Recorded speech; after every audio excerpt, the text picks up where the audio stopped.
¿Ven? Y después el router también lo vamos a trabajar en Packet Tracer mucho cuando lleguemos a la capa de red, y básicamente lo que hace es interconectar redes diferentes. Si yo tengo una red con un esquema de direcciones IP, la conecto a otra red con otro esquema de direcciones IP, y necesariamente en el medio tengo que tener un router.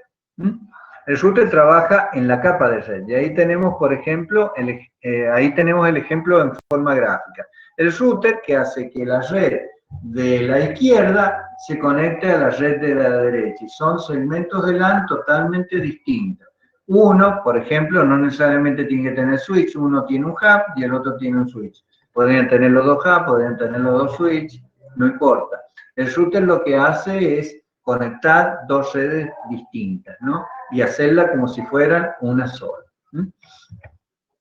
Bueno, vamos a preguntar si hasta acá estamos bien. ¿Se ha entendido? Más o menos pongan en el chat si se entiende o si queda alguna duda, porque pasamos al tema de conmutación. Bueno. Si queda alguna duda o si alguno quiere expresar alguna consulta, ponga, tengo una pregunta y dejamos el audio, porque por ahí con el audio se puede... Bueno, hasta ahora dicen que se entiende. Bueno, vamos a ir entonces a las técnicas de conmutación. ¿Se acuerda que dijimos que nosotros tenemos... En Internet salimos de una red nuestra, una red LAN, viajamos por un montón de redes de área extensa fundamentalmente, hasta llegar a otro lado, ¿no? Cada una de esas redes de área extensa va pasando por distintos dispositivos y utilizan una técnica de conmutación. ¿Qué es lo que es la técnica de conmutación? El proceso por el cual se pone en comunicación un usuario con otro a través de una infraestructura de comunicaciones común para la transferencia de información. Un conmutador va a ser un dispositivo de hardware o software capaz de crear conexiones temporales entre dos o más dispositivos conectados a él. Por ejemplo, nosotros estamos, vamos a dar el ejemplo más básico, a través de SPIDY. SPIDY tiene toda una red que utiliza esa red alguna de las técnicas de conmutación. Esas técnicas de conmutación pueden ser conmutación de circuito o de paquete. La conmutación de circuito prácticamente no se está utilizando hoy, porque es el modelo de conmutación que tiene el teléfono fijo, el modelo de teléfono fijo. O sea que son circuitos físicos físicamente, y veamos, por ejemplo, con esta gráfica que va a quedar bastante claro. Esta sería... Los teléfonos se conectan a una central telefónica, ¿no? Y esa central telefónica establece la conexión de circuitos cuando se produce una llamada, ¿no?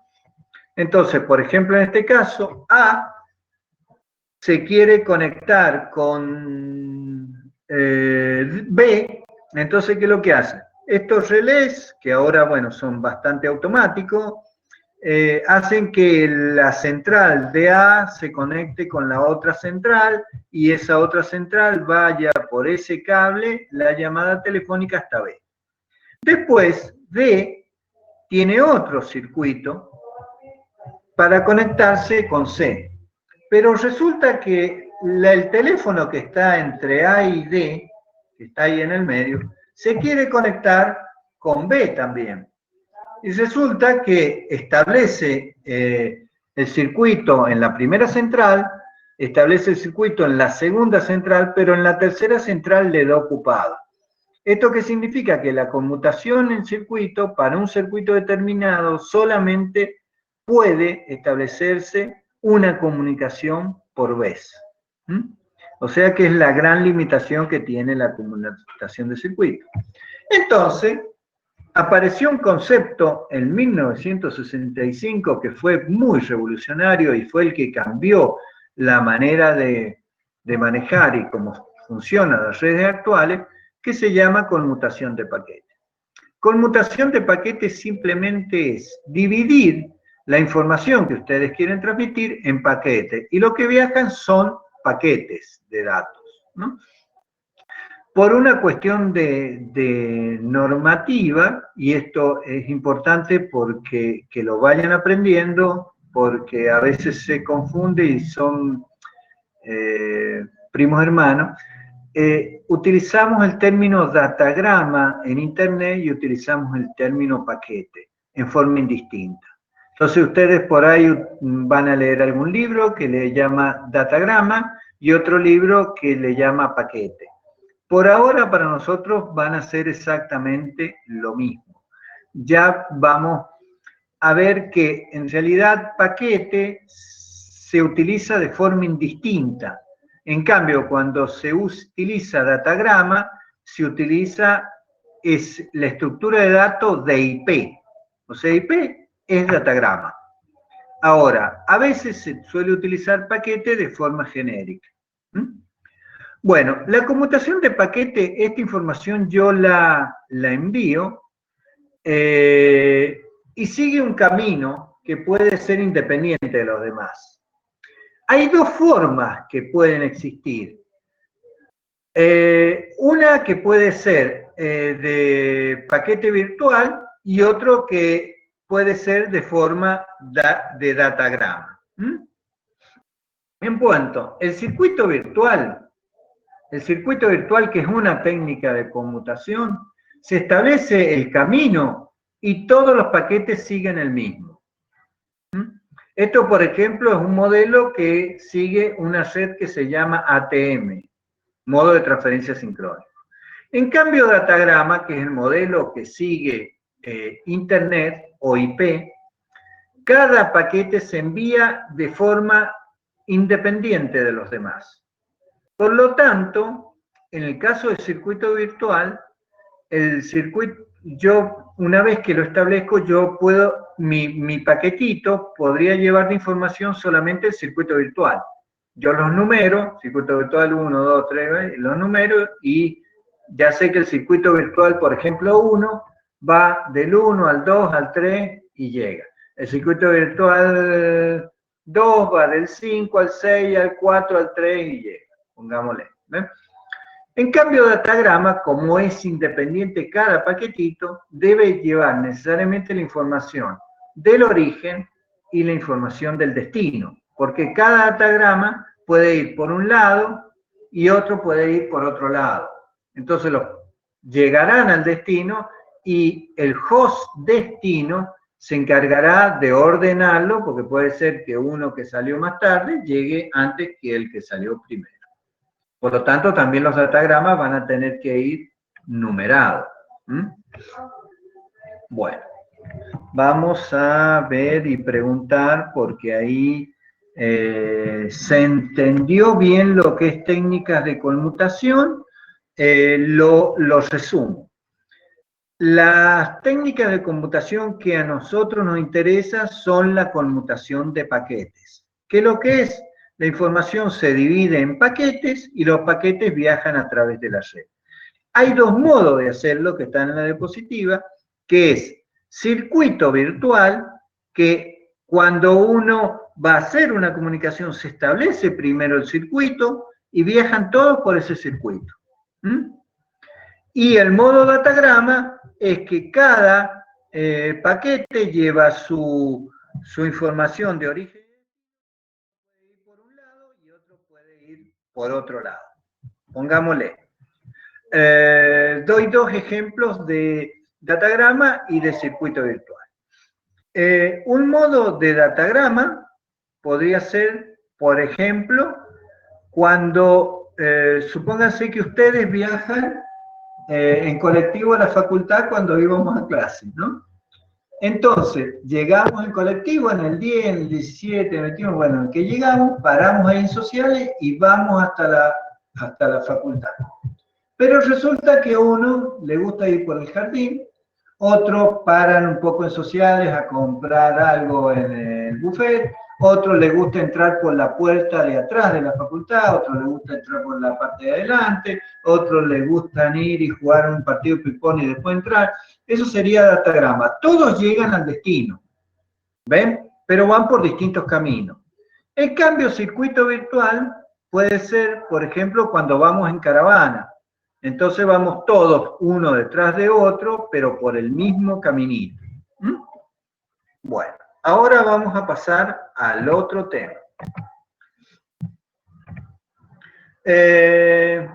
Bueno, ¿cómo se produce la pérdida de paquete? Este es un concepto que nosotros podríamos pensar, no, los paquetes no se pueden perder. En realidad, nosotros lo primero que explicamos que había una arquitectura de capas en Internet. Esa arquitectura de capas, para resolver el problema de las pérdidas de paquete, alguna de las capas, trata de hacer algo para que esta pérdida de paquete se solucione. Entonces, ¿se pueden perder paquetes? Sí. Pero si yo ese paquete que se perdió, yo sé que se perdió, lo puedo resolver. Entonces, ¿dónde se produce? Acá nosotros tenemos dos computadoras A y B conectadas a un router. Ese router está conectado a otro router. Entonces, ¿qué pasa? Cada uno de los routers, esos tienen un buffer que sabemos que todos los buffers no son infinitos. Por lo tanto, tenemos una velocidad de entrada al router y una velocidad de salida, ¿no es cierto? La pérdida de los paquetes ocurre cuando la memoria o el buffer en la cola de los paquetes de salida se llena y por lo tanto ya no puede recibir más paquetes. Entonces, acá tenemos, por ejemplo, los paquetes que están siendo transmitidos que tienen un retraso de transmisión porque los routers no son inmediatos. Los switches son más rápidos que los routers, pero los routers necesitan hacer algún tipo de control adicional. Tienen que ver, por ejemplo, la dirección IP destino, y en función de la dirección IP destino va a decir, porque ahí el enlace es uno solo, pero en la práctica un router puede tener 2 o 3 salidas. Entonces entran por un lado y tienen que saber a dónde lo envía, ¿no? Después tenemos un retraso en la cola, que son los paquetes en el buffer, porque sabemos que para que esto funcione adecuadamente deberíamos trabajar y efectivamente trabajar así en forma de cola, cosa que los primeros paquetes que llegan son los primeros que son atendidos y así sucesivamente, ¿no? Y después, por ejemplo, estos que están en blanco son buffers que están libres, disponibles, a medida que van arribando. Pero cuando estos se llenan, se van a perder los paquetes que van a entrar porque no están, ¿cómo se llama? Se pierden. Entonces, o sea, no tengo manera de ponerlos en el buffer, por lo tanto los paquetes se pierden. Bueno, entonces, por ejemplo, uno pensaría que el retraso del paquete, ¿por qué se van a perder si el retraso no es tanto? Y vemos que hay varias cuestiones acá a tener en cuenta.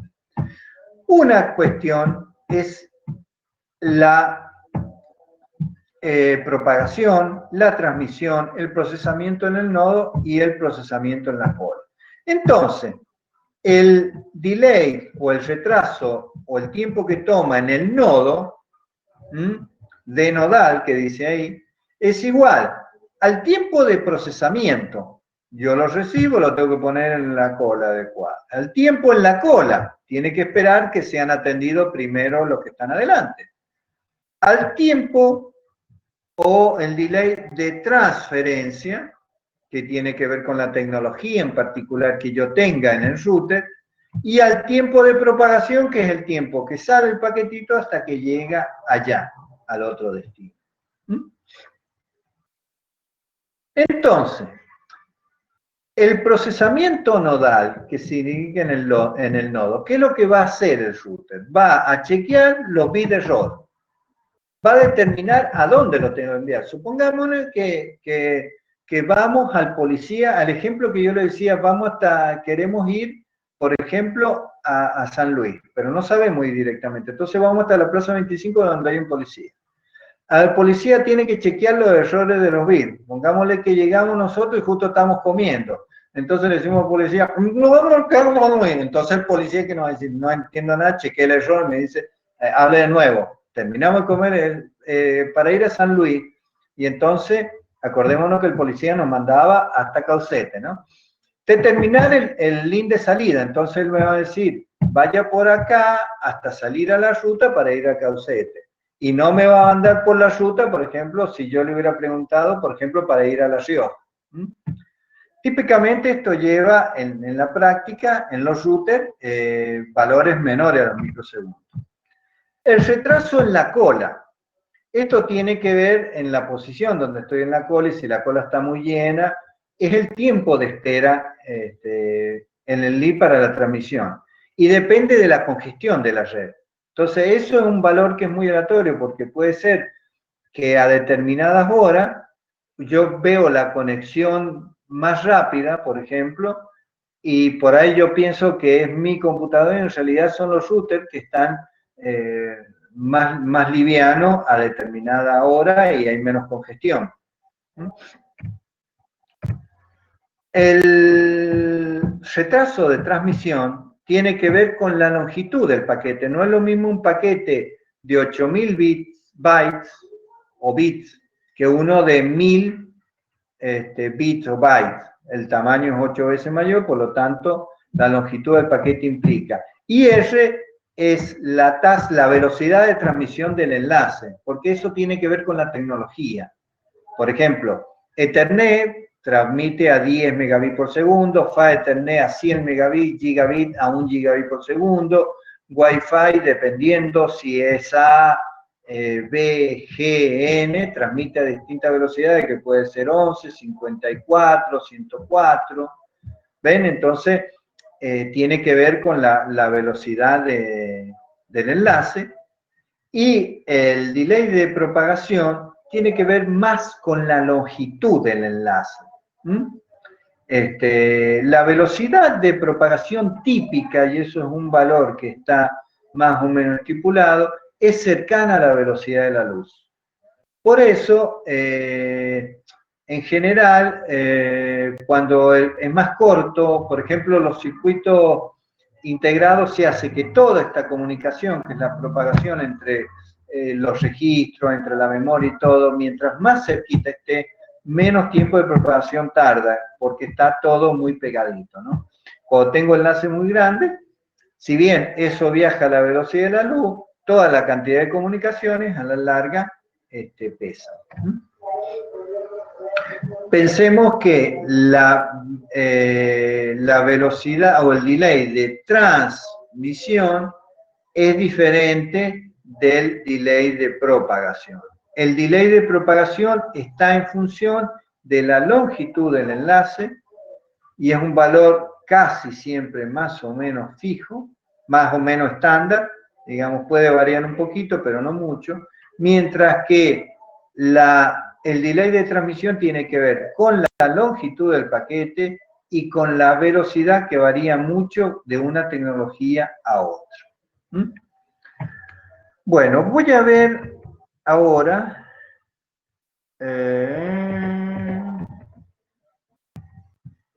Estamos acá.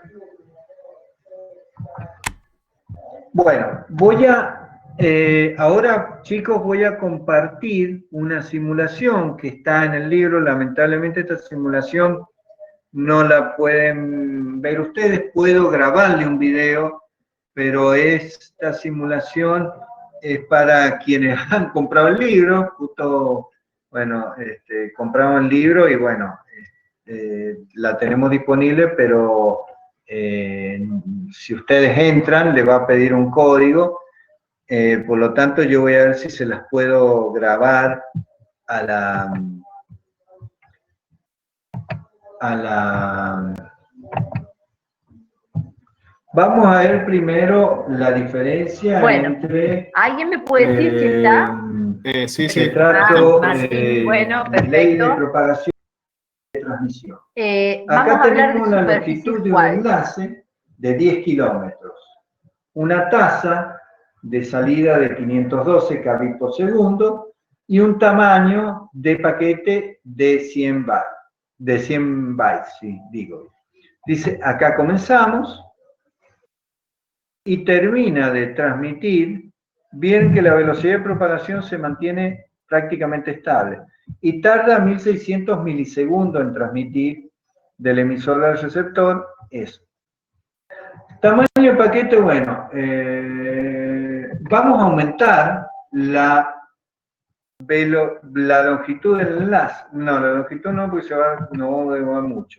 La velocidad a 1 megabits por segundo. Fíjense que 512 tardó 1600 milisegundos. Ahora, vamos a probar y no es un... Tardó 850 milisegundos. Un valor que podría ser más o menos, aumentamos al doble la velocidad, más o menos a la mitad de... Esa velocidad es la salida de acá, ¿no? No es el retraso de propagación que tenemos en el enlace. Ahora, vamos a aumentar a 10 megabits por segundo, ya van a ver que es rápido, ¿no? Prácticamente 0,140 milisegundos, pero vamos a aumentar la longitud del enlace a 100 kilómetros. Siempre un tamaño de paquete de 100 bytes, ¿para qué?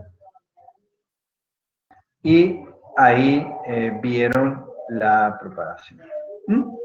Ahora vamos a pasar a compartir otra simulación que es...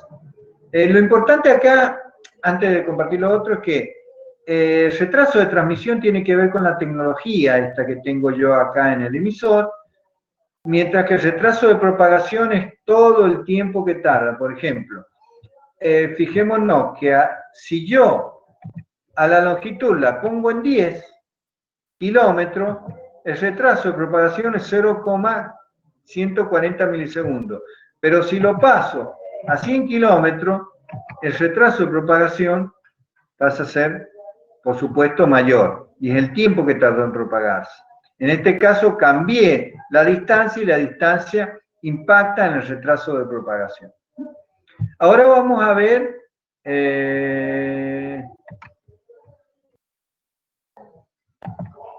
la otra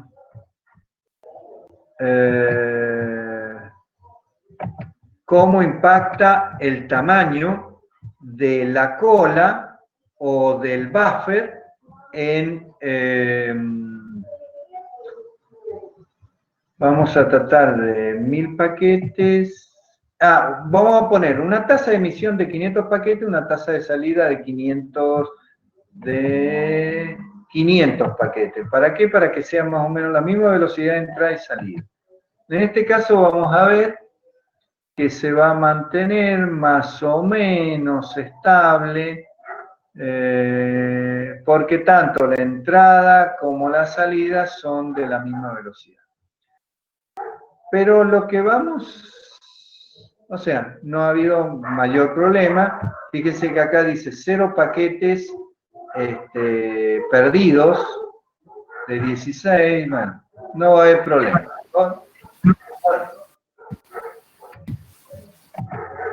Sí. Bueno. Bueno, ahora vamos a hacer una cosa. Voy a resetear y voy a poner 350 paquetes. Entonces, ¿qué es lo que pasa? Ahí la velocidad de salida es más lenta y por lo tanto se va a empezar el buffer a llenar. Cuando el buffer se llene,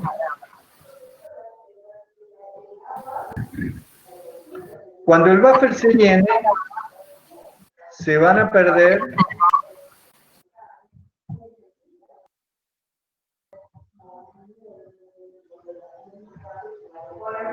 listo. Ya está, Andrés, el micrófono está haciendo eco.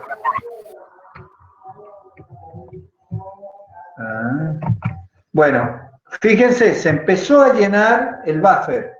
¿Qué va pasando? Está lleno el buffer y ya van a ver que estos que van cayendo son los que no son atendidos y se van perdiendo. Me dice 8 paquetes perdidos de 51 paquetes que he enviado. ¿Ven?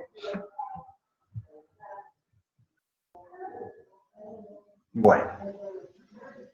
Listo. Reseteo y vamos a... Dejo de compartir. Volvemos a las diapositivas. Voy a volver antes. Bueno, entonces, ¿qué es lo que nos tiene que quedar en claro? Nos tiene que quedar en claro que en los routers puede producir que algunos paquetes se pierdan. Ustedes me van a decir, si se pierden los paquetes, estamos en el horno. En parte sí, en parte no. Entonces, ¿qué es lo que hace la capa IP? Que lo van a ver ustedes más adelante. Pero ¿qué tenemos que tener en claro?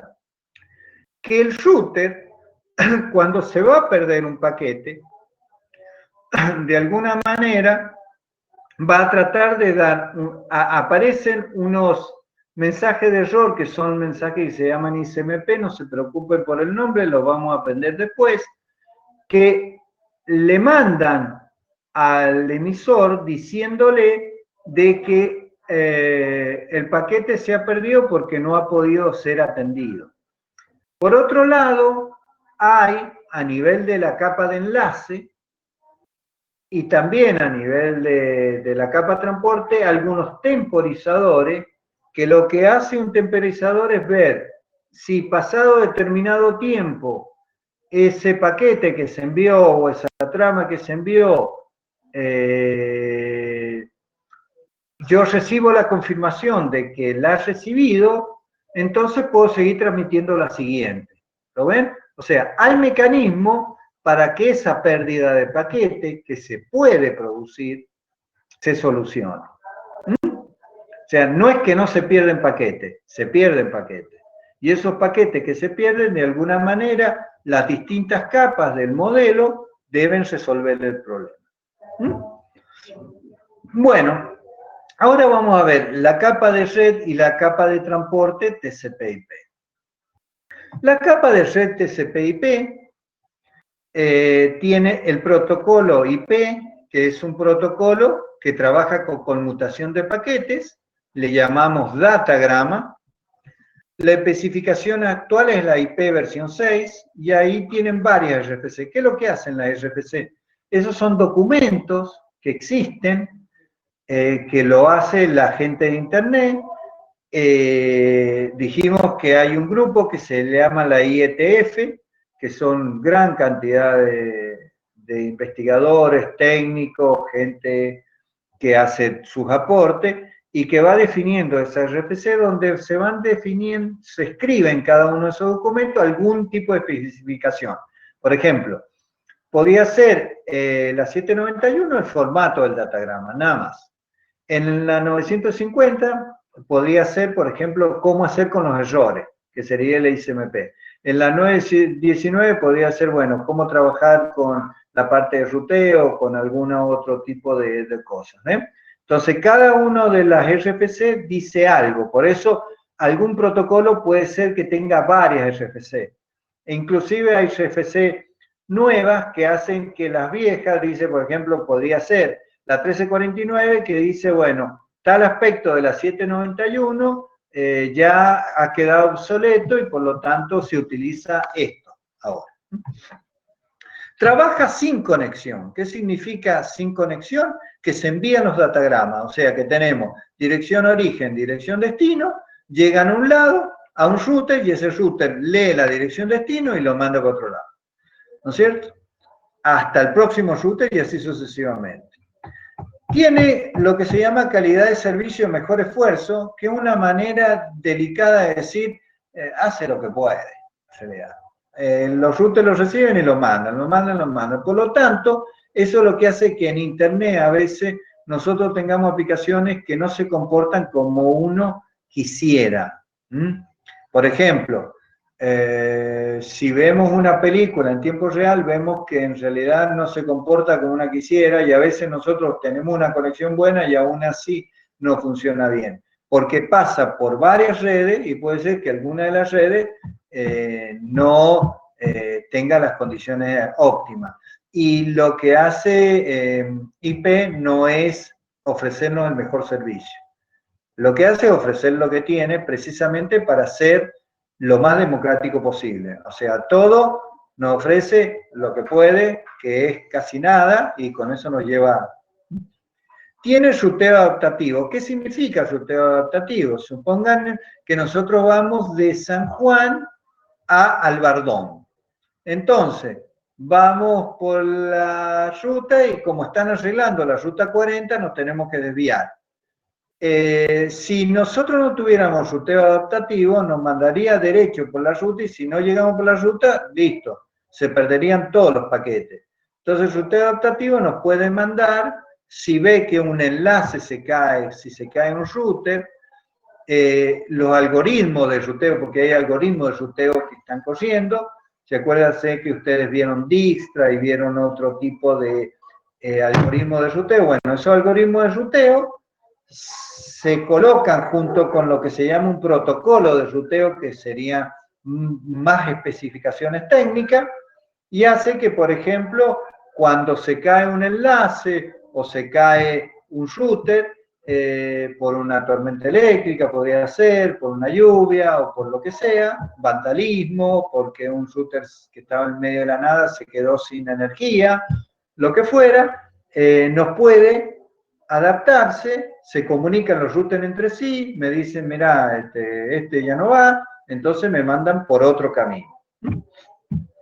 El formato de datagrama IP. Nelson, disculpa que te interrumpa, ¿no estás compartiendo pantalla? Ay, buenísimo, gracias por avisarme. Y los chicos, no estoy compartiendo pantalla, gracias. De saltar de una a otra. Muchas gracias. Bueno, muchísimas gracias. Bueno. Ahora sí. Ah, bien. Bueno, esto es lo que dije recién, ¿no es cierto? Que es un protocolo IP, trabajan con conmutación de paquete que le llamamos datagrama. Las RFC que dijimos, trabaja sin conexión, calidad de mejor esfuerzo, que ya después con la profe van a ver todas estas cosas y con, bueno, con Marcelo también.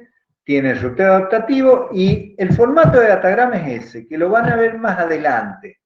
Pero simplemente lo que vamos a ver que nos interesa por ahora, porque cuando ustedes van a hacer los primeros packet tracer, van a tener que poner direcciones de cada una de las computadoras cuando armen una red.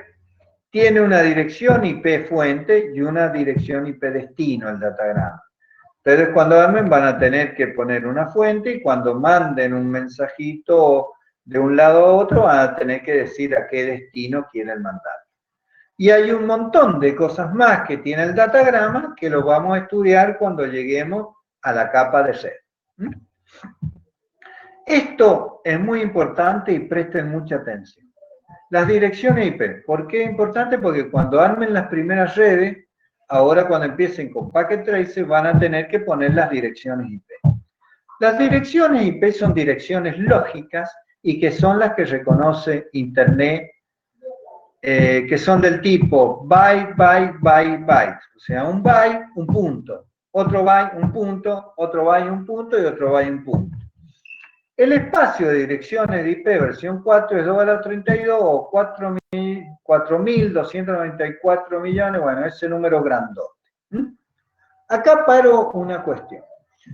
Las direcciones IP versión 4 se agotaron el 3 de febrero de 2011. Por lo tanto, ya no hay más direcciones IP versión 4. Se resuelve de alguna manera a través de NAT, que lo vamos a ver más adelante, pero lo que hace o lo que pasa, por ejemplo, es que tenemos muy pocas direcciones. Cuando nosotros nos conectamos de la casa, en realidad el proveedor de servicio nuestro que tenemos, por ahí tiene una o dos o tres direcciones, nada más, y hace que todos los usuarios o clientes de ese proveedor de servicio utilicen la misma dirección IP. ¿Por qué? Porque nosotros para conectarnos a Internet necesitamos tener una dirección IP, ¿no? Estas direcciones IP tienen un esquema de direccionamiento jerárquico, que son identificador de red e identificador de host. O sea, identificador de red serían todas las computadoras que pertenecen a esa red, y el identificador de host sería la computadora 1, 2, 3, 4 y 5. Con respecto a lo que dije antes, existe una versión, no digamos nueva porque ya tiene varios años, pero que lamentablemente no se puede poner en la Internet global, puertas afuera, sí, puertas adentro, que es la versión 6. La versión 6, el esquema de direcciones tiene 128 bits. Por lo tanto, tienen muchísimas direcciones posibles. El problema es que no la podemos usar todavía porque la Internet que está, una vez que salimos a la calle y nos conectamos a Internet, tenemos la dirección, la versión 4, ¿no? Bueno, estas esquemas de direcciones, como dijimos, tenía un esquema donde identificador de red, identificador de host. Entonces, una dirección IP tiene una parte que es la dirección de la red, que lo determina en parte lo que le llamamos la clase. ¿Qué significa la clase? Existen tres tipos de clases principales, que son la A, B y C, y dos clases de direcciones, que son la D y la E, que son menos usadas. O sea, las que nos interesan a nosotros y que son las redes que vamos a montar nosotros, son las clases A, B y C. Las clases A, que se generaron al principio, son clases que tienen muy poco en la dirección de red, fíjense que son solamente un byte, y la cantidad de hosts que tiene son muchísimos, muchísimos. Es un desperdicio, realmente esto son para redes muy grandes. Tal es así que en un momento, cuando se estaban acabando las direcciones, la Universidad de Stanford, que tenía dos direcciones clase A, devolvió una de las direcciones clase A Internet para que la usaran, ellos determinaran quién la podía llegar a usar. Las clase B tienen 2 bytes para la dirección de red y 2 bytes para la dirección de host. Tenemos más redes, pero menos host por red. Fíjense que las clases A empiezan todas con un 0, adelante. Las clases B empiezan con un 1, 0. Y las clases C empiezan con un 1, 1, 0. Después la dirección de red son 3 bytes y la dirección de host son un solo byte. Es importante por ahí que hagan la práctica, la parte B de la práctica que les he dejado, para que vayan familiarizándose con las direcciones IP. Lógicamente, este tipo de direcciones, en un momento para Internet anduvo muy bien, pero cuando Internet se hizo global a todo el mundo, pasó lo que pasó con las direcciones IP, que en el 2011 se acabaron, ¿no? Las direcciones D se utilizan para multicast, y la E se utiliza para casos experimentales, que se utilizan, si pruebas en Internet y cosas uso futuro, o sea que no practican, o sea, no se utilizan y la podemos usar nosotros. Entonces, direcciones por clase. La clase A tiene 2 a la 31, número de direcciones, o sea, fíjense la cantidad de hosts por cada una de las redes, y tiene el 50% de porcentaje de hosts. La clase B, 2 a la 30, tiene el 25%, la clase C, 2 a la 29, que tiene 12,5%. La D y la D, por ejemplo, dijimos, ya no es importante, ¿no? Autoidentificación, ¿qué significa? Que cuando llega una dirección al router, o cuando yo la quiera ver por alguna razón, o un host lo tenga que ver, lo primero que vemos es el primer bit. Si el primer bit es 0, es una clase A. Si el primer bit no es 0, entonces es 1, vemos el segundo bit. Si el segundo bit es 0, es una clase B. Si el segundo bit no es 0, es 1, pasamos al tercer bit, que va a ser, si es 0, una clase C, y si es 1, va a ir a la clase D o la clase E. Fíjense que las clases A son muy pocas en el mundo. Solamente son 126 redes, o sea, es muy poca la cantidad de redes que hay en el mundo, y deben ser muy grandes porque tienen que tener más de 4.000 millones de hosts por cada uno de las redes, ¿no? Solamente la tienen empresas grandes. Por ejemplo, en Argentina, para que se den una dimensión, son todas clase B y hay una sola, todas clase C y una sola clase B.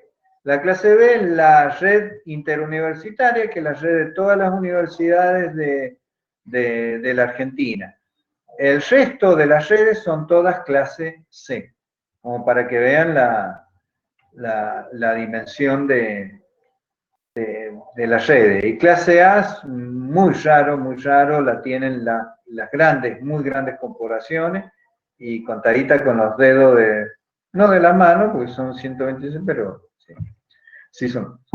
¿Qué es lo que es la máscara de red? Cuando ustedes vayan a poner una dirección IP, le va a poner automáticamente una máscara de red. Eso se lo pone automático. Entonces, para una clase A, cuando ustedes pongan una dirección, pongámosle, yo pongo en mi computadora una dirección 10.20.30.5, pongámosle, automáticamente la máscara que me va a poner es 255.000. ¿Mm? Entonces, estas máscaras son usadas por el router para determinar qué va a hacer con cada uno de sus paquetes. Y esa máscara, lo vamos a ver más adelante, yo puedo hacer subnetting. ¿Qué es lo que es subnetting? Utilizar la máscara para, de una red, por ejemplo una clase A, que es una red muy grande, dividirla en redes más chiquitas. ¿Me entienden? Y de esa forma no tener un desperdicio tan grande de hosts, ¿no es cierto? Armando distintas subredes. Bueno, la clase B me va a dar automáticamente, si ustedes ponen una dirección IP, automáticamente cuando lo hagan en el packet tracer van a ver que la máscara se la pone automáticamente. Ahora, yo esa máscara la puedo modificar cuando haga subnetting. Eso lo vamos a ver cuando veamos la capa de red y al final de la capa de red. O sea que falta un montón, pero si yo no toco, la máscara automáticamente me pone esos valores y sirve para el router determinarlo. ¿Por qué?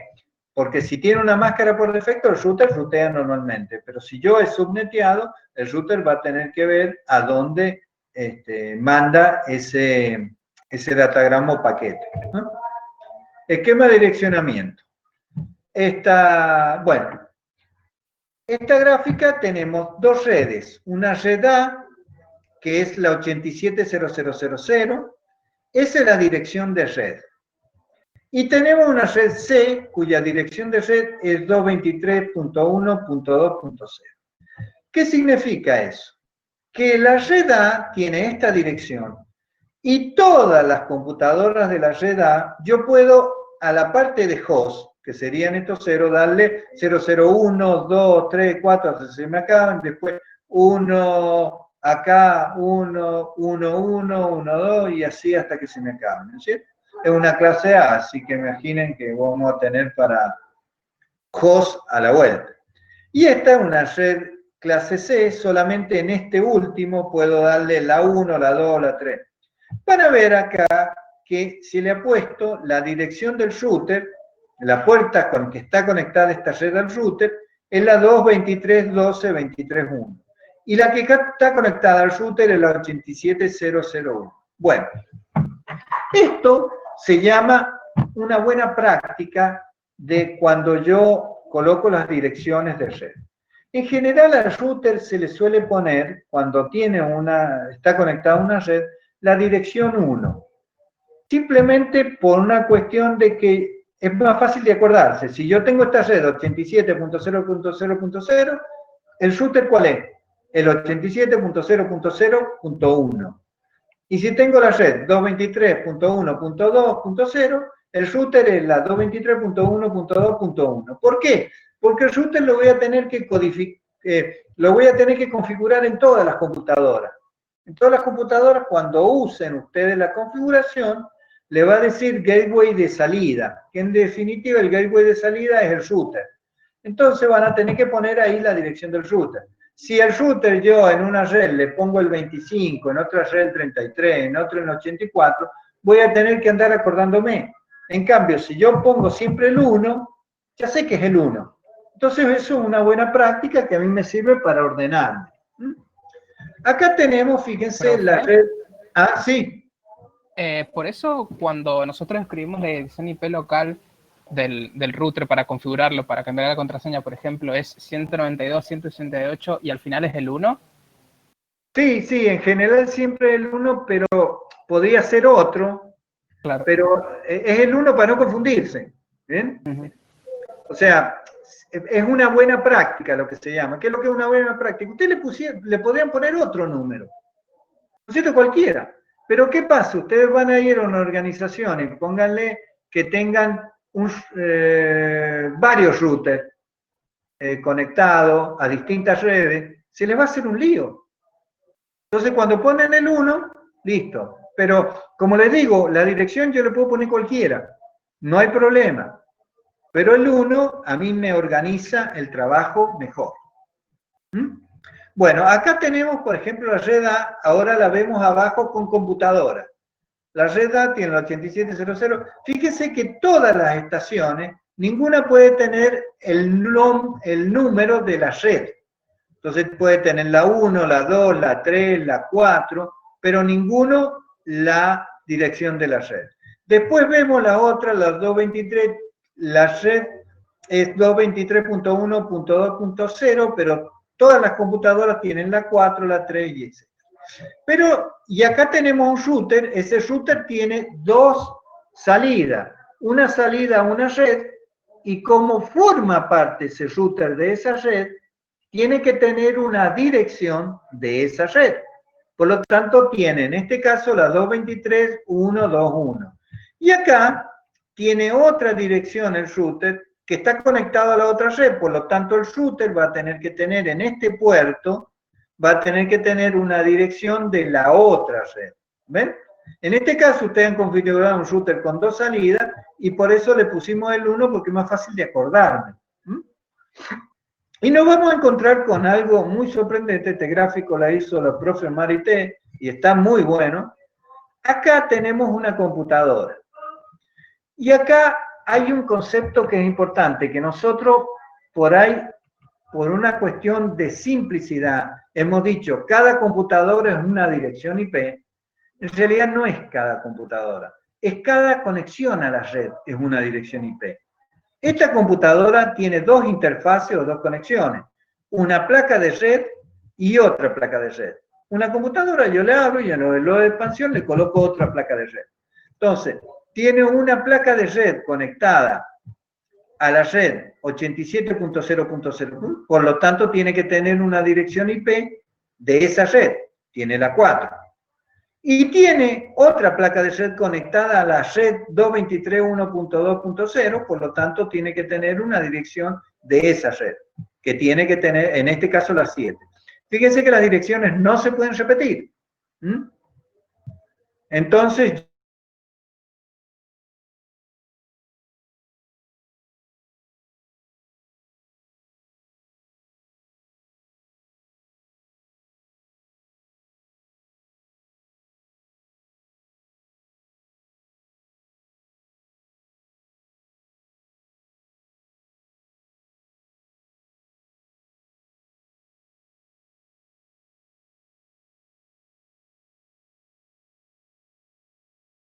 yo voy.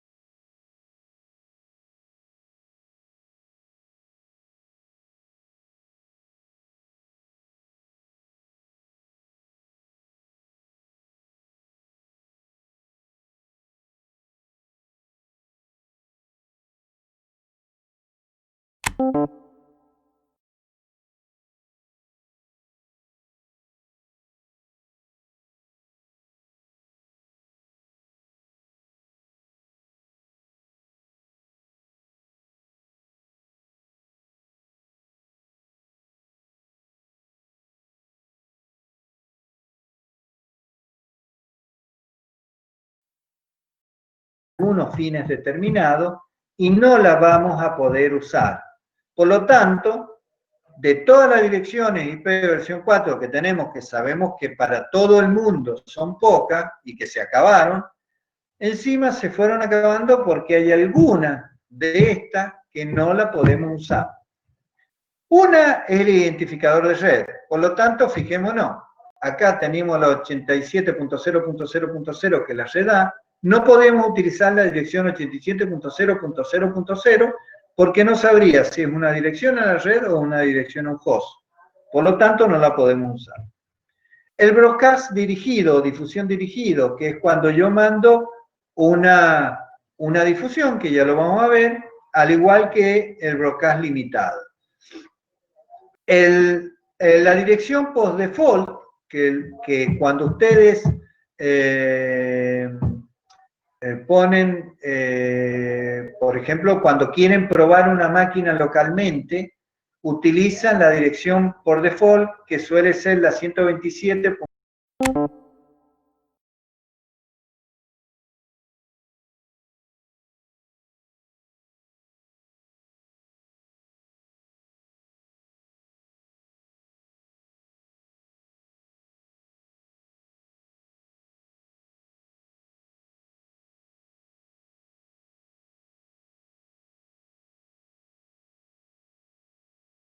Máquina.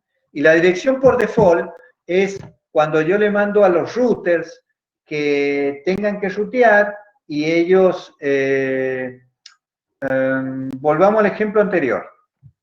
Supónganse que nosotros de acá, de este router, que tenemos entre la red A y la red C, tenemos una salida a Internet, por acá.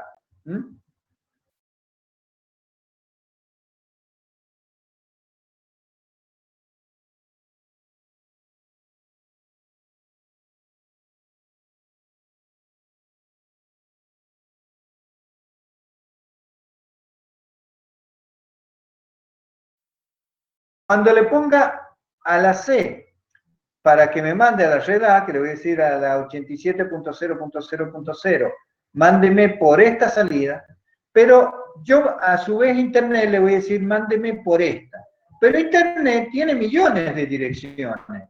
Entonces, ¿cómo le digo a cuál de Internet quiero conectarme? Entonces le pongo la 0.0.0.0 y le estoy diciendo a cualquier otra dirección posible. Entonces, la dirección por default o por defecto sería cualquier otra dirección distinta. Y me lleva en general siempre esa, la por defecto es para llevarme a Internet. Porque Internet, yo no sé, uno va a querer entrar a Google, otro va a querer entrar al diario, otro va a querer entrar a Spotify, y cada una de esas tienen direcciones distintas. Por lo tanto, ahí sería la por defecto. Entonces, las direcciones reservadas son el identificador de la red, o sea, la red que yo tengo. Si tengo una clase A, va a ser una dirección. Sí. No se puede ver la diapositiva, sale como reconectando y parece que a varios chicos les pasa lo mismo. A ver, vamos a ver. Un buffering. Bien. Ahora comparto de nuevo a ver qué pasa.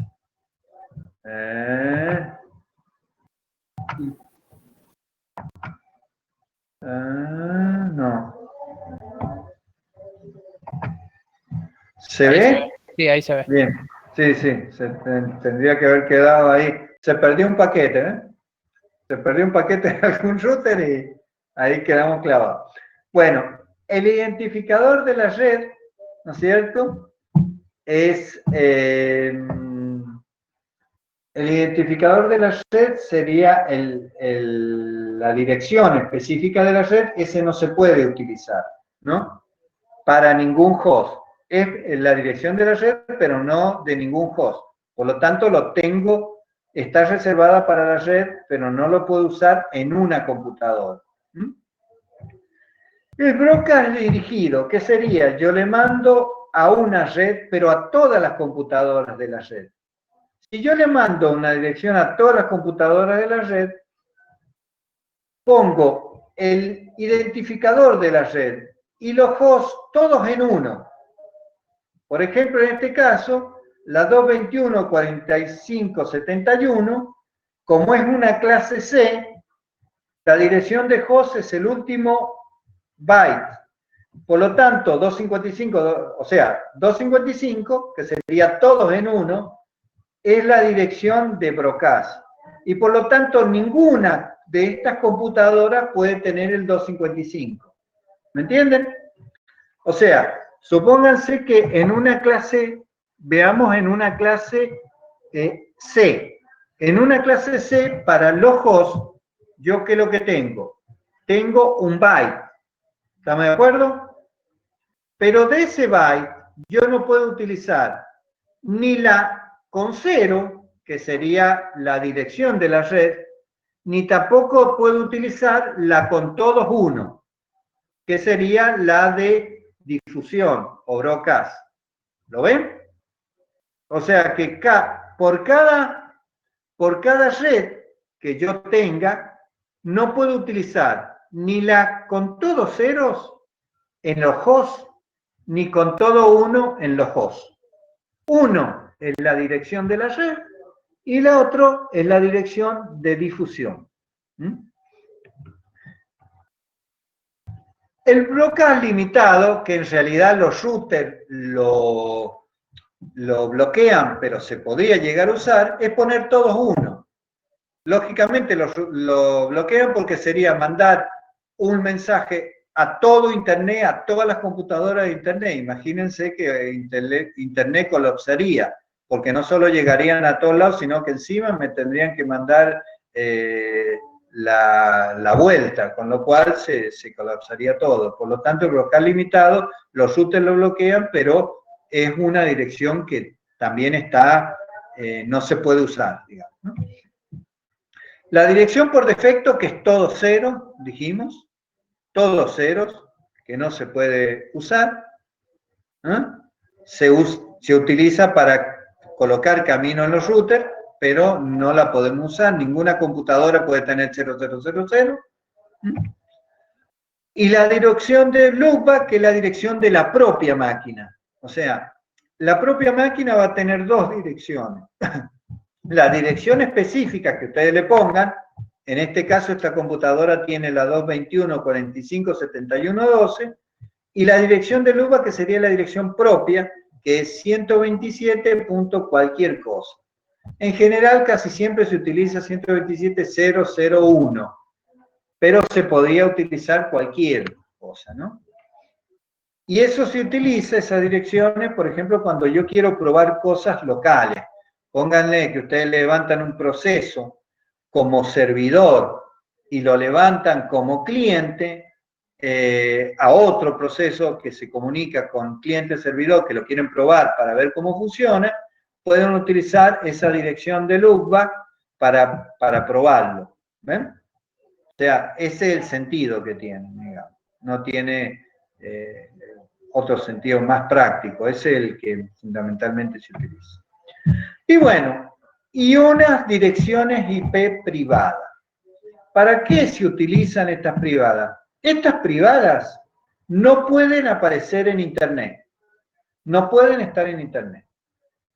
Se llaman privadas porque están puertas adentro. Supónganse, nosotros en la facultad. En la facultad, pongámosle que le pagamos a un proveedor qué sé yo, Telecom, para no dar siempre el mismo ejemplo. Le pagamos a Telecom o FiberTel, cualquier otro. Ese proveedor solamente nos provee una dirección IP pública, nada más. Y nosotros decimos, mira, en la facultad no tenemos una computadora, tenemos, pongámosle que tengamos 1000. No tengo idea del número, pero pongámosle que tengamos 1000. Entonces, ¿qué es lo que voy a tener que hacer? Puertas adentro, yo a cada una de las computadoras le voy a dar una dirección IP. Y voy a colocar en el router de salida o en un servidor junto al router de salida, un servidor NAT que lo que se va a encargar es de hacer una traducción entre la dirección privada que yo tengo para adentro, en mi organización, y la dirección pública que es la que yo tengo en Internet. Entonces, para hacer eso, existe en un conjunto un rango de direcciones privadas. Las direcciones privadas son, para la clase A, existe la 10, se pierde toda una dirección clase A, lo cual es un desperdicio. Quizás cuando se hizo esto y se definió esto, Internet no es lo que es hoy en la actualidad, por lo tanto se podían dar el lujo de perder una clase A. Hoy en la actualidad es un desperdicio muy grande. La clase B, que son las 172.16.00 a las 172.31.255, o sea, son varias redes clase B. Pensemos que la clase B son los dos últimos bytes. Y la clase B, la 192.168, que es la que tenemos que ver nosotros casi siempre cuando configuramos, recién dijo un ejemplo, uno de los compañeros, cuando configuramos los routers. Bueno, esa dirección, la 192.168, que es un clásico, es una dirección privada. O sea que yo la tengo adentro en mi organización. Cuando salgo a Internet, el router tiene un servidor NAT que se va a encargar de transformarme esas 192.168 puertas adentro en una dirección puertas afuera. Eso es lo que hace. Entonces nosotros por adentro utilizamos direcciones privadas y para afuera utilizamos direcciones públicas. O sea, por ejemplo, adentro de la casa le dicen Nacho, Pepe, Lili, Ani, qué sé yo, como nos dicen, pero afuera de la casa somos, a ver los nombres de ustedes, a ver alguno. Por ejemplo, adentro de la casa somos Facu, y afuera de la casa somos Facundo de la Jara o Marco Facundo Robles. Por ejemplo, adentro de la casa somos Charlie y afuera de la casa somos Carlos Rivero, ¿no? Eso sería la parte de la diferencia entre la privada y la pública, ¿no? Bueno, ahora vamos a ver la parte de la capa transporte. La capa transporte, ¿de qué se va a encargar? Se va a encargar de hacer una comunicación lógica entre procesos de aplicación. ¿Cómo se entiende esto? Básicamente se entiende de la siguiente manera. Supóngase que ustedes tienen un servidor. Ese servidor por ahí tiene varios servicios. Tiene un servidor, pongámosle, de correo, un servidor web, un servidor de una aplicación que da la hora, otra que da el clima, qué sé yo, ¿no? Si yo me comunicara con la dirección IP, su computadora tiene una dirección IP, pero tiene un montón de servidores. Yo me quiero comunicar con el servidor, pongámosle, del clima, para que ese servidor del clima me diga, mañana no va a ser sonda, va a estar lindo. ¿No? Entonces, si yo me comunico con la IP, me comunico con toda la computadora. Yo me quiero comunicar con la aplicación. Entonces, ¿qué es lo que hace la capa transporte? Le agrega algo a la dirección IP, que se llama los ports, y ahí está el video que ha hecho Marité, donde le va a explicar bien cómo funcionan los sockets. Y a través de eso establece lo que se llama un socket entre una computadora host, origen y una destino, y establece ese canal de comunicaciones para que por ese canal fluya toda la aplicación. En este caso, la aplicación particular va a ser el servidor del clima, ¿no? ¿Qué otra ventaja tiene TCP/IP? Que se abstrae de la subred de comunicaciones. O sea, el modelo, la arquitectura en capas de Internet hace que la capa de red y las capas de enlace y todas las que están abajo se encarguen de eso. Y la capa de transporte solamente me genera ese camino. Y no sabe la capa de transporte si pasé por 1, 2, 3 o 20 redes. La capa de transporte no sabe si la computadora con la cual estoy conectándome, el cliente del servidor, está al lado o está, qué sé yo, en Japón. No lo sabe ni lo tiene que saber, porque es una comunicación virtual y una abstracción lógica. Bueno, 2 segundos que ahora sí.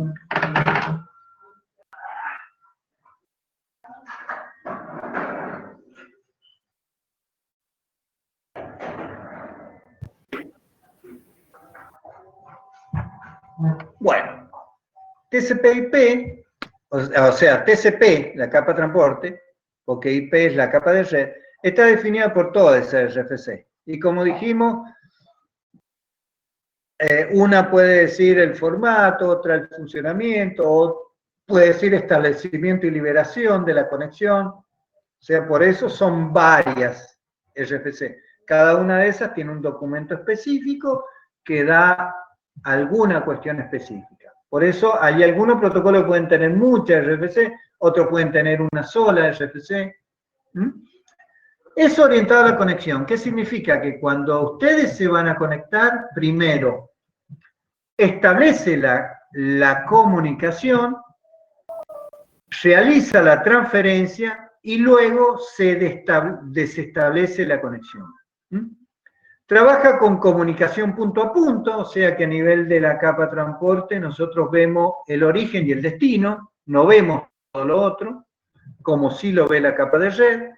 La comunicación es full tuple, que significa que cuando establecemos una comunicación TCP/IP, los datos van de un lado a otro y vuelven por el mismo canal de comunicación. Y eso orientado al string, que significa que van viajando los bits numerados, los bytes numerados a nivel de bytes directamente, y no a nivel de segmento.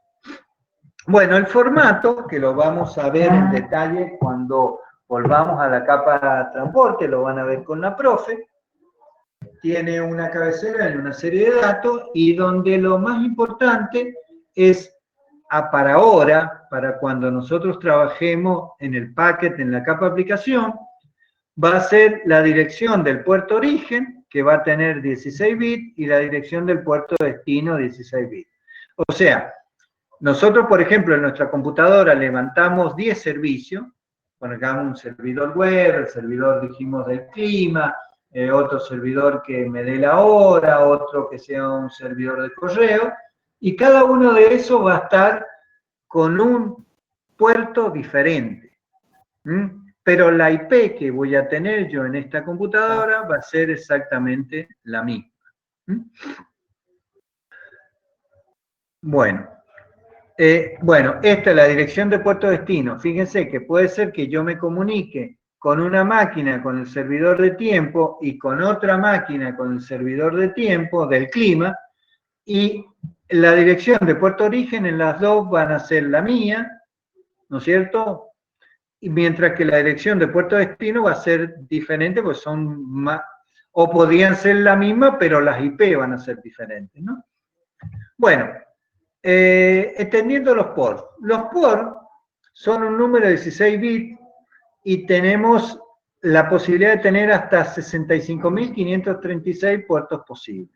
Esto, de todas maneras, estas cuestiones las van a repasar con Marité en el video, ese que le ha dejado, y la idea es que el jueves, vean antes ese video, y el jueves antes de empezar la clase, en la primera partecita de clase, en realidad, les va a tratar de ver si lo han entendido. Estos puertos se clasifican lo siguiente: en bien conocido, que esos están asignados por la IANA. Entonces, por ejemplo, cuando ustedes se conectan a través de la web, por ejemplo, yo pongo lagartijoloco.com, ya sabe que el servidor Lagartijo Loco está esperando en el por 80, porque eso está bien definido. La IANA dijo, el servidor web, todos los servidores web esperan en el 80. También hay una alternativa en el 80-80, pero en general todos esperan en el 80. Entonces, en los servidores FTP en el 2021, el de correo en el 25, ya están bien definidos. Todos los servicios comunes, clásicos de Internet, ya tienen un número asignado. Por eso están los bien conocidos. Entonces, cuando ustedes se conectan a través de un programa cliente, por ejemplo, pongan el browser que ustedes quieren a un sitio web, automáticamente cuando establece la comunicación de la capa transporte, sabe que se tiene que conectar al puerto 80, porque yo le estoy haciendo una conexión a través de la web. Después vienen los puertos registrados, que van del 1024 al 4951, son usados por aplicaciones de usuario. Por ejemplo, cuando ustedes vayan a crear una aplicación propia de Socket, van a tener que utilizar estos puertos. Los dinámicos y privados van a depender del sistema operativo y se establecen cuando inician una conexión de transporte. Y acá tenemos un cuadro de los dinámicos que depende del sistema operativo. Por ejemplo, Windows lo utiliza en el 1024. Esto es cuando ustedes se conectan como cliente. Cuando utilicemos el sniffer de paquete, que es el Wireshark, van a ver, ahí van a ver, cuando hagamos el análisis, la dirección origen, la dirección destino. Y van a ver que la dirección origen va a empezar con el 1024, si trabajan en Windows, o 1024 si trabajan en Linux, y de ahí la segunda conexión va a poner el 1025 y así sucesivamente, ¿no? Pero, por ejemplo, NetBSD empieza en el 4900, Solaris con otro número, ICE, OpenBSD, bueno, trabaja más o menos similar a Linux y a Windows, ¿no? Bueno, el modelo cliente-servidor básicamente es el que trabajamos en las aplicaciones modernas. Nosotros tenemos dos partes: el cliente, que es quien inicia el diálogo, por lo tanto el servidor. Cuando ustedes hagan un programa cliente-servidor, que va a ser una de las prácticas que vamos a hacer más allá adelante cuando terminemos la capa transporte, o sea que todavía falta, el servidor debe correr primero y estar en espera. El servidor corre y puede ser que ningún cliente quiera pedir su servicio o algún cliente se comunique en un momento dado. Entonces el servidor se inicia y espera.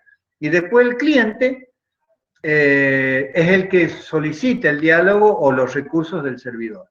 Y el servidor va a responder a esa solicitud. Bueno, la arquitectura de la capa transporte, entonces tenemos un servidor que está esperando. Es un modelo asimétrico, porque en realidad tenemos los programas clientes, son diferentes a los programas servidores. Por ejemplo, un servidor web es totalmente distinto a un browser. Por ejemplo, un browser que sería Chrome, Firefox, Safari, Edge de ahora, que es el nuevo de Microsoft. Cualquiera de esos es totalmente distinto a un servidor, ¿no? Por lo tanto, es asimétrico, distinta el funcionamiento. El servidor se ejecuta al principio y espera, y el cliente inicia una petición y después viene una respuesta. ¿Alguna cosa? Bueno, y por último, terminando, nos quedan dos cositas nomás. Las direcciones MAC o direcciones de la capa de enlace. Estas son las direcciones que están en cada una de las placas de red o de las placas Wi-Fi que tienen ustedes en sus computadoras. Si es cableada, va a ser Ethernet, Fast Ethernet, Gigabit Ethernet. Si es inalámbrica, va a ser alguno de los estándares 802.11, o sea, Wi-Fi, ¿no? Estas direcciones son administradas y reguladas por la IEEE, que significa que hay un organismo que es la IEEE, que... ¿Alguna cuestión?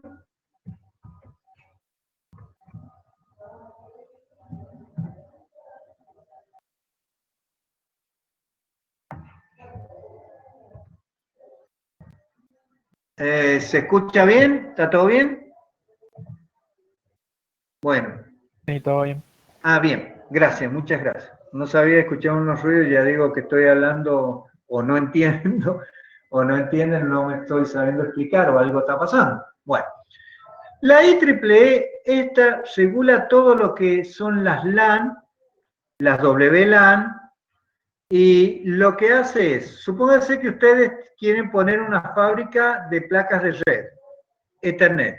Entonces, van a la IEEE y compran un espacio de direcciones.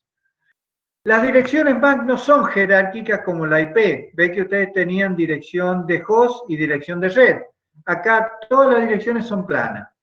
Pero tiene una primera parte que son para el fabricante, es decir, supónganse que ustedes se llaman Argentina Ethernet, ¿no es cierto? La fábrica que pusimos nosotros, donde las placas nos asignan un número en los primeros bytes, 3 bytes, y los otros que nos asignan son para que nosotros pongamos direcciones en la 1, la 2, la 3 y así sucesivamente, ¿no es cierto?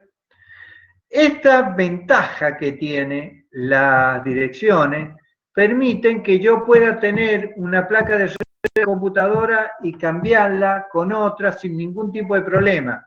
Todas son diferentes y puedo tener en la misma red placas de red de distintos fabricantes sin ningún tipo de dificultad. O sea, yo puedo mover una computadora de un lado a otro sin problema. En cambio, la dirección IP la voy a tener que tener en cuenta porque debe pertenecer, o sea, la primera parte, que es la dirección de red, debe pertenecer a la red donde yo la tengo ubicada. Voy a volver para atrás como para bastante, y después, bueno, avanzamos. Fíjense, yo acá, en esta parte, no sé si el mouse se ve, en esta parte no puedo tener ninguna dirección conectada acá que sea de la 223.1.2. y algo. Tengo que tener de esa red. En cambio, con las direcciones MAC, ese tipo de problemas no la tengo. Es más, ni la tengo que tocar a la dirección MAC. Solamente el software de la capa de enlace y de la capa de red van a trabajar con eso, y yo en general ese tipo de direcciones ni ustedes la van a tocar. Solamente cuando trabajemos con el analizador de protocolo, el Wireshark, cuando vayan viendo, van a ver esas direcciones que van a aparecer en los datagramas, seguramente. Bueno, acá tenemos las direcciones MAC. Cada placa de red tiene una dirección única. Ahí tienen esa red, puede ser cableada o inalámbrica, con cada una de esas direcciones, que son de 6 bytes. Y todas estas tenemos por defecto una dirección de broadcast, de difusión, que es todos en uno.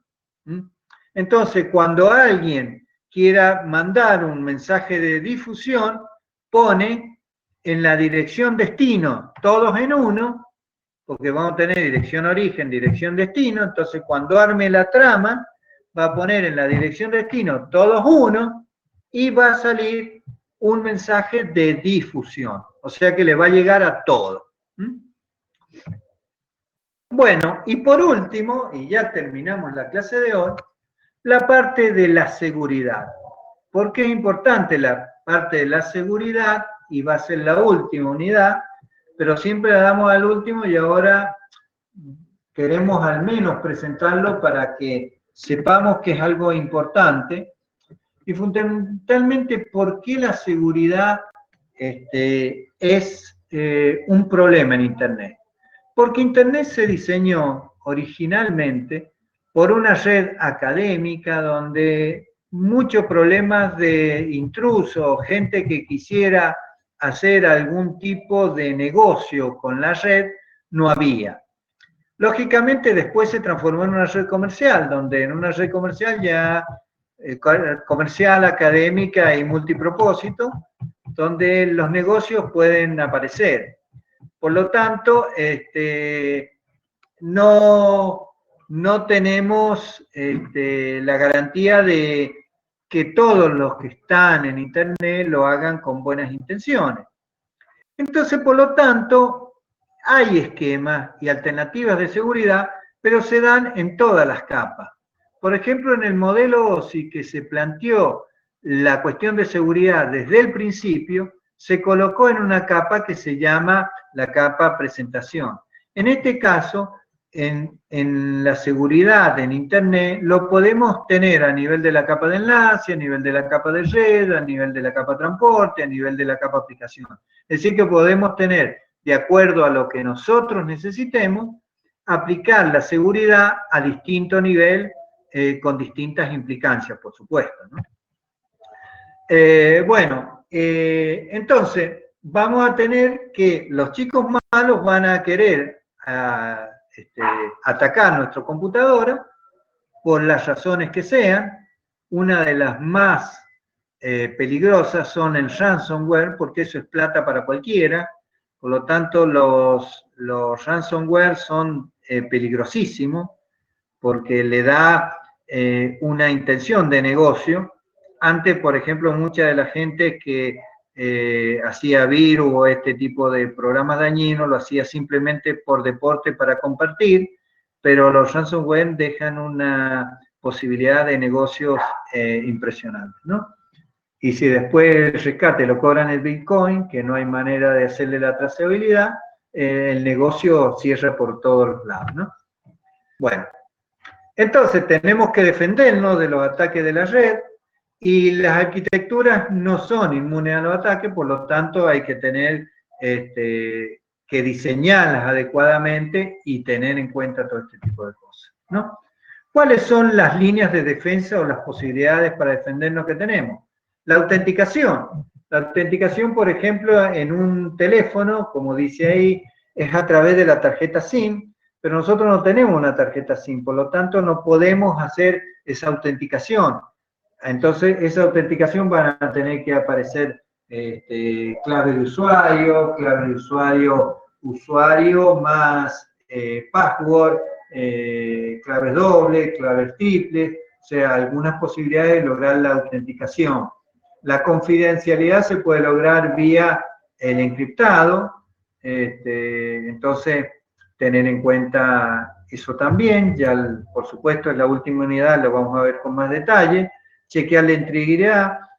Por ejemplo, los datos pueden llegar dañados precisamente porque alguien que hizo modificarlo. Entonces, prevenir eso a través de la firma digital, restricciones de acceso a través de los passwords o redes virtual privadas, protegidas, y los firewalls, que son esas cajitas, que puede ser una computadora con software o un firewall directamente en un equipo comprado a tal efecto, que, bueno, lo que hace es conectarme en mi red para adentro con Internet. O sea que el firewall está en el límite. El nombre viene precisamente de las murallas que tenían los castillos medievales, ¿no es cierto? Donde, bueno, eso me protegía de los que quisieran atacar, ¿no es cierto? Y les bajaba, tenían el foso y le bajaba la puerta por el foso para que pudieran subir. Bueno, entonces ahí le bajo cuando viene un amigo, hola, soy amigo, entonces le bajo la puerta del foso y pasa, y le pongo restricciones. Si viene el enemigo con cara de malo, pintado, con arma y todo, no le bajo y no lo doy. Entonces, los firewalls, que lo que hacen, nosotros en realidad no lo hacen ellos automáticamente, o sea, lo hacen automáticamente, pero nosotros los configuramos y ponemos restricciones de acceso. Decimos quién puede entrar, quién puede salir, podemos hacer todo eso y tratamos también de detectar cuando alguien nos quiere hacer algún tipo de ataque, donde uno de los más populares son ataques de negación de servicio, que es lo que quieren hacer, o sea, saturarme el firewall para que el firewall no pueda funcionar más, o algún servidor de la red. Entonces, lo que hace es defendernos de todo este tipo de cosas. Resumen, entonces, lo que hemos visto en la introducción, la clasificación de las redes. Nosotros dijimos que teníamos redes LAN, eran redes locales, redes metropolitanas y redes de área extensa. Vimos que lo que era Internet, una conexión de redes que se conectan a lo largo de todo el mundo, donde en una conexión particular podemos estar conectados a través de una cantidad grande de redes hasta que llegamos del origen al destino. En otro momento puede ser que nos conectemos por menos cantidad de redes, no lo sabemos, pero Internet es una conexión de redes a lo largo de todo el mundo. ¿Qué es lo que es un protocolo? Bueno, para que Internet sea posible y cada uno de las capas que tenemos en la arquitectura de red va a tener que establecer protocolos que son precisos, que permiten comunicar una entidad emisora con una entidad receptora. Nosotros tenemos una arquitectura que es un modelo de capas. Esos modelos de capas, cada una de esas capas brinda un servicio que puede decir, por ejemplo, la capa de red, uno de los servicios que brinda es rutear, me lleva mis paquetes o mis datagramas desde el origen hasta el destino, andando por un motor de router y redes distintas. Los modelos que tenemos el modelo OSI, que es un modelo teórico, y el modelo TCP/IP, que es el práctico y el que nos interesa. La interconexión de redes permite ya sea interconectar redes distintas cuando nosotros tenemos, interconectar de alguna manera segmentos de la red porque no podemos llegar, ya sea porque el tamaño, la longitud es mayor en general a 100 metros, por lo tanto tenemos que colocar un repetidor o un switch o algo, o un transceptor y poner, por ejemplo, fibra óptica para alcanzar mayor longitud. ¿No es cierto? Bueno, Perfomano lo que vimos básicamente era lo que pasa con la pérdida de paquete en los routers, cómo funcionan los routers, básicamente en ese concepto, en el concepto de que los paquetes van entrando, el router debe decidir por dónde los va a emitir, hay un retraso en la cola, un retraso o una demora en el procesamiento, ¿no es cierto? Tiene que ver que el datagrama no tiene errores, y después hay un retraso de propagación hasta que llega hasta el otro router. La conmutación, nosotros tenemos dos tipos de conmutaciones básicamente de circuito y de paquete. La que nos interesa a nosotros es la conmutación de paquete, que es cómo funcionan las redes. La conmutación de paquete puede funcionar de dos maneras: en forma circuito virtual, donde se establece un circuito y todos van por el mismo circuito, como cuando vamos en caravana, dijimos, y la de paquete, como cuando llegamos y todos vamos al mismo destino, pero unos van por un lado y otros van por otro lado. Las direcciones de Internet, dijimos que Internet tiene unas direcciones IP para identificar a cada uno de los equipos conectados a Internet. Esas direcciones tenían clases que podían ser clase A, B y C. Habían algunas direcciones IP que estaban reservadas para casos muy puntuales específicos, y otras direcciones que se reservan para usarla de la organización para adentro, que se conocen como direcciones privadas. Y lo que bueno, también tenemos que tener en cuenta lo de TCP, que agrega a la dirección IP un port para permitir localizarnos, poder comunicarnos aplicación cliente con aplicación servidora, y también las direcciones MAC, que son las direcciones que tiene cada una de las computadoras a nivel de la capa de enlace, ya sea una LAN o una WLAN. Y por último, la importancia de los aspectos de seguridad, fundamentalmente porque Internet se diseñó cuando todos eran buenos, donde no había mucho daño y donde la red simplemente era una red más académica que comercial, y por lo tanto, bueno, la seguridad es un problema hoy que existe en Internet, y donde esa seguridad se puede o la podemos proveer con distintas herramientas a distintos niveles de distintas capas, todo en función del nivel de seguridad que queramos tener. Bueno, por ahí ha finalizado la clase de hoy, chicos. Para los que quieren dejar Nelson, sí. mira, antes que termines si podés volver a compartir las diapositivas, porque hay un alumno que me hizo una consulta por privado. Sí. Y si podés compartir y irte a la diapositiva 69. Bueno.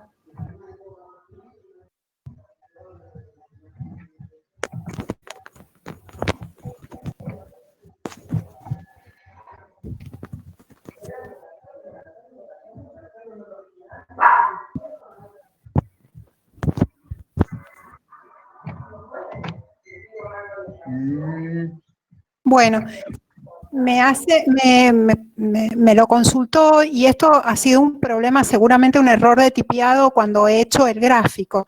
Si ustedes se fijan, ustedes tienen una red A, tienen un router y una red C. El router tiene una interfaz con una dirección de la red C. Ahí ha habido un error, porque la red C es la 223.1.2.0. Es una... ¿sí? Y acá ha habido un error, no puede ser, el router no puede tener una dirección 12.23.1. Acá tendría que ser 223.1.2.1. ¿Sí? O sea, está claro que esto sería, la dirección que ahora está asignado es una red distinta. Entonces está bien la acotación que hace el chico, que como no los tengo agendados, no sé quién es el que me mandó el mensaje. Claro. O sea, tengan en cuenta eso, que tienen que arreglar. Entonces, esa sería la forma correcta. Sí, ya la voy a subir de nuevo. Vale la acotación. Y yo lo miré y no, ni cuenta me... En su momento yo lo hice y tampoco me di cuenta. Mira, son más rápidos ellos que nosotros en la vista. Bueno, era eso, Nelson, nada más.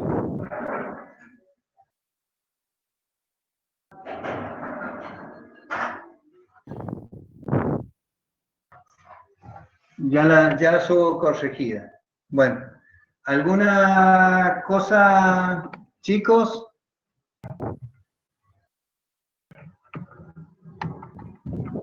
¿Algo más? Bueno, cosas para hacer. Marité les va a subir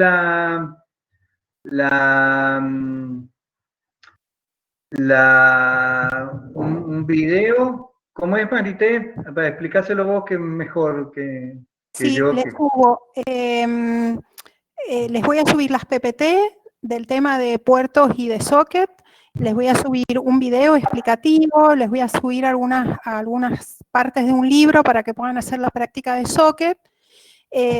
No sé si se los puedo subir esta noche, pero si no, sin falta mañana. Y la idea es que lo vean y que si tienen alguna duda, lo vemos el jueves a las 5. De todas maneras, si no, hacemos un pequeño resumen, le robo un ratito de tiempo a Marcelo y para terminar la parte de introducción, y ya siguen con el resto de los temas previstos.